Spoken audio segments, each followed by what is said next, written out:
ঝিরিঝিরি বৃষ্টির দিনে ভাইয়ের আবদার রক্ষা করতে ভুনা খিচুড়ি আর মুরগির মাংস রান্না করলাম। আমার যদিও এইভাবে মুরগির মাংস আর খিচুড়ি একদমই পছন্দ না, আমার মুরগির মাংস দিয়ে ভুনা খিচুড়ি ফেভারিট। আজকে ভাইয়ের আবদারে কি কি রান্না করলাম সেগুলো শেয়ার করবো। হ্যালো এভরিওয়ান, আসসালামু আলাইকুম। মাশাআল্লাহ, বাইরে ঝিরিঝিরি বৃষ্টি পড়তেছে। এই ওয়েদারটা যে আমার কাছে এত বেশি ভালো লাগে। ভাই, বাইরে তো ঝিরিঝিরি বৃষ্টি পড়তেছে, এই ওয়েদারে তুমি কি খেতে চাও? ভুনা খিচুড়ি আর মাংস। ওকে, আর কিছু? ওকে, ডান। 2 দিন ধরে তীব্র গরম থাকার পর গতকালকে রাত থেকে প্রচন্ড পরিমাণে বৃষ্টি নামতেছে, একদম মুষলধারায় বৃষ্টি যাকে বলে। তো আমার ভাইয়ের আবদারে আমি এখন মুরগির মাংস আর খিচুড়ি রান্না করব। আমার কিন্তু মুরগির মাংস দিয়ে ভুনা খিচুড়িটাই অনেক ভালো লাগে, বাট আমার ভাইয়ের আবদার তো আলাদা করে মুরগির মাংস রান্না করতে হবে আর খিচুড়ি রান্না করতে হবে। এখানে মুরগির মাংসটা ফ্রিজ থেকে নামিয়ে রেখেছিলাম আধা ঘন্টা আগে, আর এখন সুন্দর করে মুরগির মাংসটা কেটে নিচ্ছি।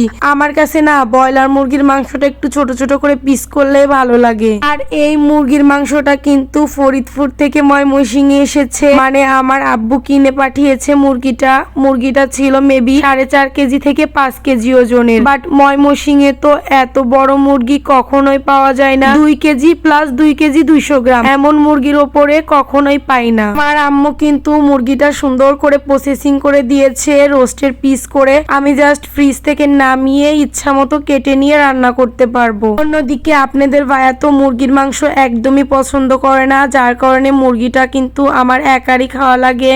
এখানে আমি সুন্দর করে মুরগির মাংসটা ছোট ছোট পিস করে কেটে নিলাম। এখন আমি এর মধ্যে জাস্ট 2টা পরিমাণে আলু দিব, আর এই আলু 2টা দিব কিন্তু আমি আমার মেয়ের জন্য, কারণ মুরগির মাংস পুরোটা তো আমি আর আমার ভাই শেষ করতে পারবো না। অন্যদিকে আপনাদের ভাইয়া তো মুরগির মাংস খাবে না, আমার মেয়ের জন্য আলু দিতেছি। আমি তো তাড়াতাড়ি করে সবকিছু পরিষ্কার করে নিলাম, আর বাইরে যেহেতু প্রচুর পরিমাণে বৃষ্টি হচ্ছে, অন্যদিকে আমার রান্নাঘরটা কিন্তু বেলকনিতে, যার কারণে আমার রান্নাঘরের বেলকনি দিয়ে প্রচুর সাপোর্ট এসে বেলকনিতে পানি উঠে যাচ্ছে, যার কারণে তো আমি আজকে ফ্লোরে মুরগিটা কেটে নিলাম। এখন আমি ফ্লোরটা পরিষ্কার করে নিচ্ছি সুন্দর করে। তারপরে এই যে আমি মুরগি রান্নাটা বসিয়ে দিয়ে আমি আমার ভাইয়ের আবদার পূরণ করতেছি। কেন জানেন? কারণ ও আমার বাসায় আসার পর থেকে এক ওয়াক্ত মনে হয় শান্তি মতন ভাত খায়নি, শুধু বাইরের খাবার খায় সব সময়। মানে আমার বাসায় আসার পর থেকে দোকানের খাবার খেতে খেতে ওর ফুল পেট লোড হয়ে গেছে, ও ঘর থেকে কোনো খাবারই খেতে চাচ্ছে না। আমি ওর কাছেই জিজ্ঞাসা করে কিন্তু রান্না বান্না সবকিছু করতেছি। এই যে মুরগির মাংসটা সুন্দর করে কষিয়ে নিচ্ছি,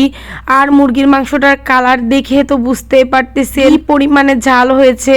যদিও আমার ভাই ঝাল মানে বেশি ঝাল খেতে পারে না, আর তেলটা অনেক বেশি হয়ে গিয়েছে। আপনাদের ভাইয়া দেখলেই তো আমাকে বকা দিবে, বলবে এত বেশি তেল ইউজ করছো রান্নায়। তো আমি এখানে মুরগির মাংসটা রান্না করে নিয়েছি, দেখতেই পাচ্ছেন মুরগির মাংসটা রান্নাটা কিন্তু অনেক বেশি লোভনীয় হয়েছে, আর খেতেও এত বেশি টেস্টি হয়েছিল।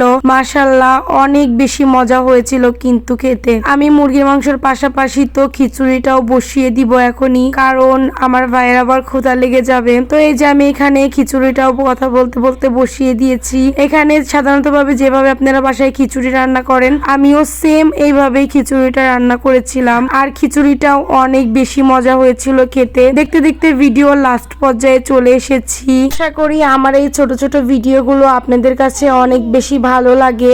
যদি আমার এই ভিডিওগুলো আপনাদের কাছে ভালো লাগে, অবশ্যই একটা গঠনমূলক কমেন্ট করে যাবেন। আল্লাহ হাফেজ সবাইকে।